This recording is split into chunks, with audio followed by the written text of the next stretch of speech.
Guys, நம்ம முன்னோர்கள் வந்து எங்களை ஏமாத்திச்சிட்டாங்க. எதுக்குன்னு பார்த்தீங்கன்னா, செல் இல்லாத மீன்கள்லாம் சாப்பிடக்கூடாது அப்படின்னு சொல்லிட்டு கேரளா முனம்பம் இந்த மாதிரி ஏரியாக்கெல்லாம் தொழில் வந்தா இந்த மீன்களை எடுத்து வெரைட்டியாக சாப்பாடு தராங்க.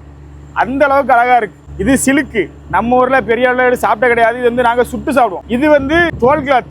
இந்த தோல் கிளாத்துக்கு வந்து நிறைய பேர்கள் இருக்கு. நம்ம ஊர்ல தோல் கிளாத்தி, லெதர் ஜாக்கெட்டு, செருப்பு, இப்படி 3 பேர்கள் இருக்கு. எனக்கு தெரிஞ்ச பேரு, உங்களுக்கு தெரிஞ்சா நீங்களும் சொல்லுங்க. இவன் பேரு சிலுக்கு. வேற உன்னி மேரி, இன்னொரு பேர் புதுசா கண்டுபிடிச்சிருக்காங்க, ஜூலி, லொல்லல் ஜூலி. ஆனா ரொம்ப ஃபேமஸான பேர் பாத்தீங்கன்னா இது சிலுக்கு. இது அவிச்சி மஞ்சள் தண்ணி போட்டு வேற மாதிரி சாப்பிடலாம் கஞ்சி விட்டுக்கு. அது போக இதை அப்படியே எடுத்து அவிச்சு தொலியை உரிச்சு அப்படியே ஒரு கேரளா ஸ்டைலு புட்டு சாப்பிட்டோன்னு வைங்களேன், வேற மாதிரி இருக்கும். இது 2 பேருக்கு ஒரு ஒத்துமை இருக்கு. என்ன ஒத்துமைன்னு சொல்லி பார்த்தீங்கன்னா, 2 பேருக்குமே வந்து தொலியை உரிச்சு தான் சாப்பிடணும். மற்ற மீன்கள் அப்படி செல்ல அப்படி சுரண்டிட்டு அப்படியே எடுத்து ஒரு பொரியோ ஒரு கறியோ அப்படி வச்சு சாப்பிட்டு போயிடலாம். ஆனால் இதை மட்டும் கொஞ்சம் அப்படியே தொலியை உரிச்சு கொஞ்சம் டிஃப்ரெண்டாலாம் சாப்பிடலாம். இங்கே இதுதான் ஸ்பெஷலு, வேற மாதிரி இருக்கு. இதுக்கு முன்னாடி பேர் வந்து சிலுக்கு, உன்னி மேரி, இப்போ இது பேர் வந்து ஜூலி, அன்புடன் எல்லாரும் அழிக்கப்படும் ஜூலி.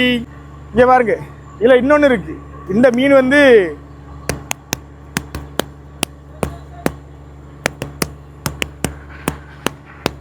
அழகா கொண்டு சொல்லி கேட்கா. சரி மக்களே, இந்த மாதிரி கம்பேரிசன் வீடியோ உங்களுக்கு பிடிச்சா மறக்காம லைக் அண்ட் ஷேர் பண்ணி சப்ஸ்கிரைப் பண்ணுங்க.